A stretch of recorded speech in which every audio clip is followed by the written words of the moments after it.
how's it going, guys? DX Mimsy here. Gonna do a little unboxing for you today.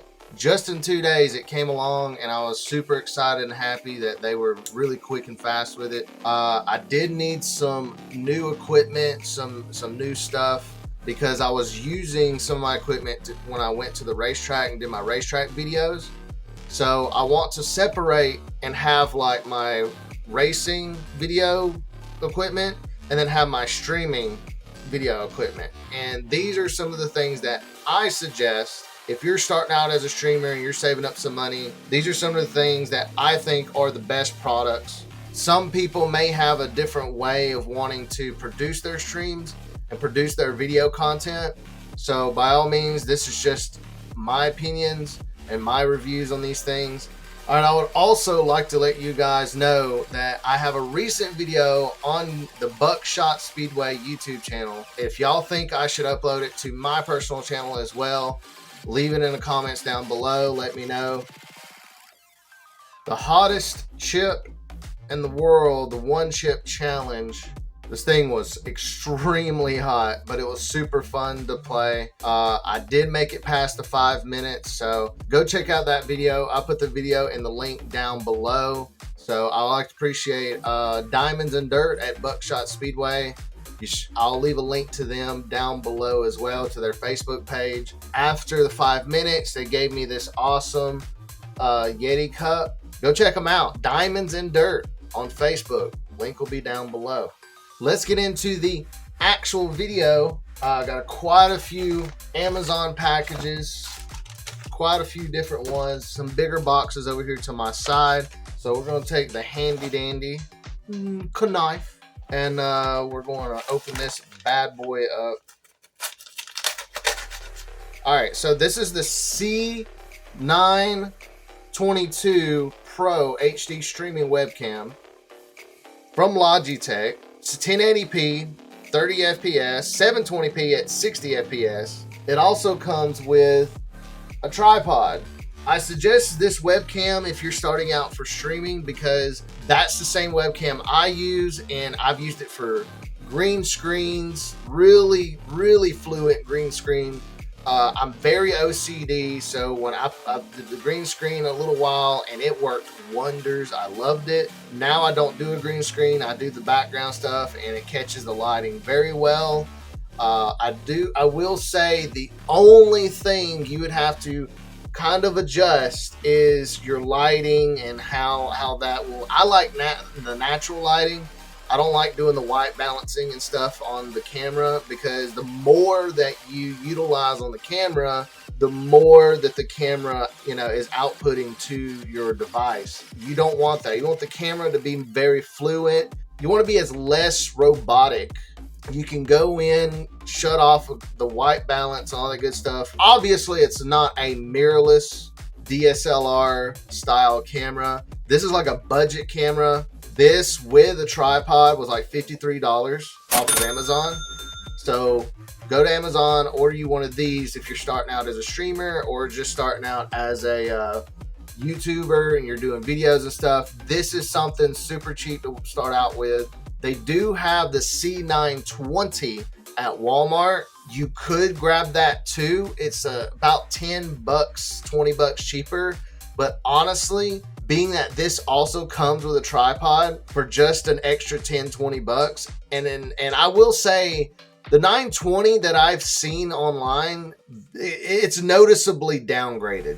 It's just noticeable. In my opinion, it's noticeable. The C922, I believe, is the best webcam option if you're going through webcams. And then, of course, once you save up enough money, you could get yourself like a $500, $600 DSLR mirrorless camera if you're doing that well with your streams. Okay, so next up, we got another small package. Pop this baby open. I'm a little old school. When I do my streams, I have earbuds in my ears. I put my HyperX Clouds over my ears, over the earbuds. And I've always loved a certain brand. I just had to get the time and the money to order it. And so I finally did, and it's going to be the Philips Extra Bass. They have the wraparound ear, if you can see right there. and it wraps around my ears. It stays in place, and they don't go in my ear. They just sit in my ear, so I can still hear my game audio and all that good stuff. They also sent me this. This is extra. I don't know what. Oh, wait, I know what this is. You don't need it for your stream setups, but if you're going outdoors, definitely protect your equipment. Make sure your equipment has the things that they need to keep dust and everything off of them. This is the foam piece that goes over the Blue Yeti Nano. I suggest anytime you go out to do an outdoor event, absolutely be sure to grab you a foam cover right there. It's not very complicated. It's just a piece of foam. This was like $6. I ordered it on Amazon to go with the stuff that I ordered. And all it does is simply cap right over the Blue Yeti Nano, and it'll help keep it clean. It'll help keep any particles from getting into the mic, keep your equipment going for a much longer time. So that's for the Blue Yeti Nano. All right, folks, we're getting into the bigger things now. Between this and the camera was the two things that I needed to be stationary here for my stream setup, and then have a different set of things to when I go to the racetrack and do that stuff. That way I don't wear and tear my equipment. So if you love the product, buy a second piece of that product so you can rig it up to use for outdoor videography, and then also have a setup that's stationary that you use solely here at home. That way the wear and tear isn't as severe.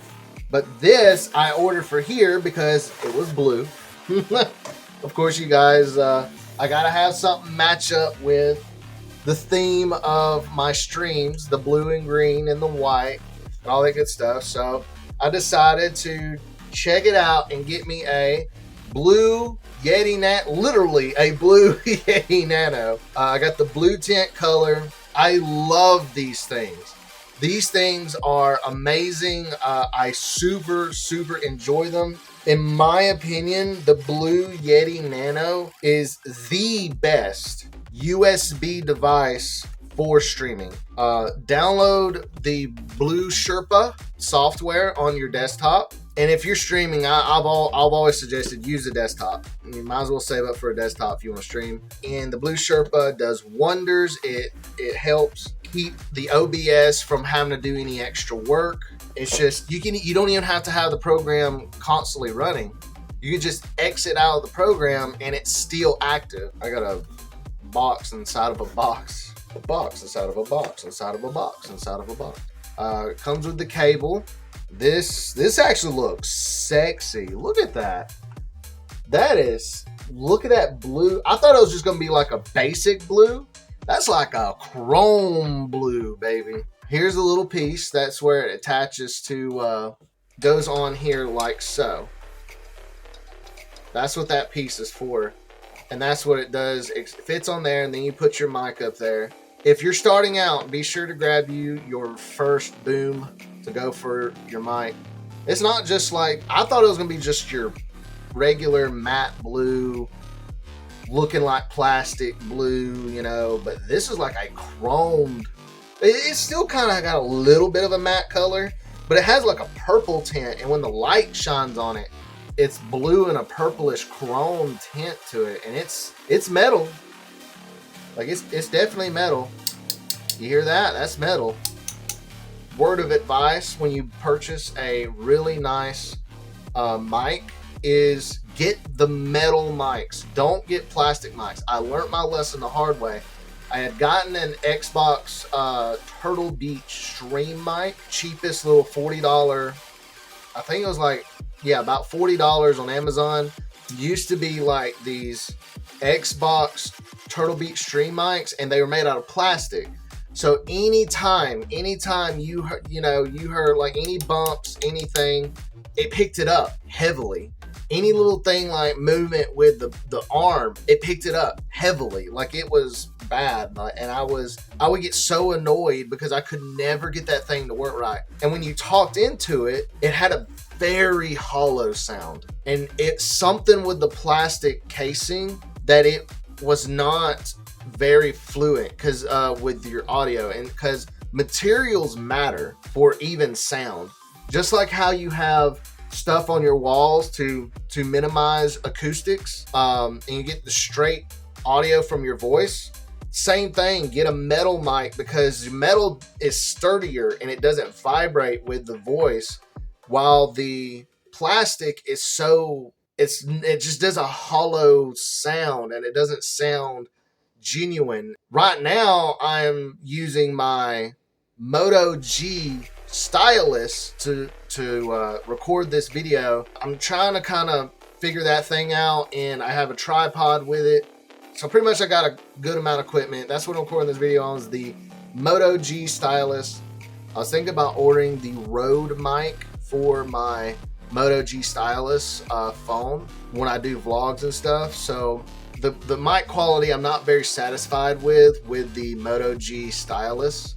I feel like the camera quality is awesome, amazing, but you're gonna have to go and get a decent mic to plug into the phone.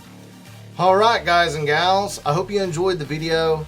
I hope I was able to give a little insight for starting out streaming, for starting out any type of video work. I've had a lot of people be like, oh, this would be a great starter, and I look it up on Amazon and it's like $2,000, $5,000. There are people who have literally nothing and they got to start somewhere. It's all step-by-step process, and I know there's a lot of people who can't immediately jump to a $2,000, $5,000 camera. If you start somewhere, this is the equipment I would suggest for you to start at. I appreciate everyone's support. Remember to like and subscribe to the video and to the channel. I appreciate everyone who stops by and watches my videos, because I've been working my butt off. Be sure to go to my Twitch channel, www.twitch.tv/DXMinzyLive. Check out my Twitch channel. I play PUBG and I play Destiny 2. Hope you have a good night and good morning wherever you are, and the best in streaming and videography. Have a good night. Peace out.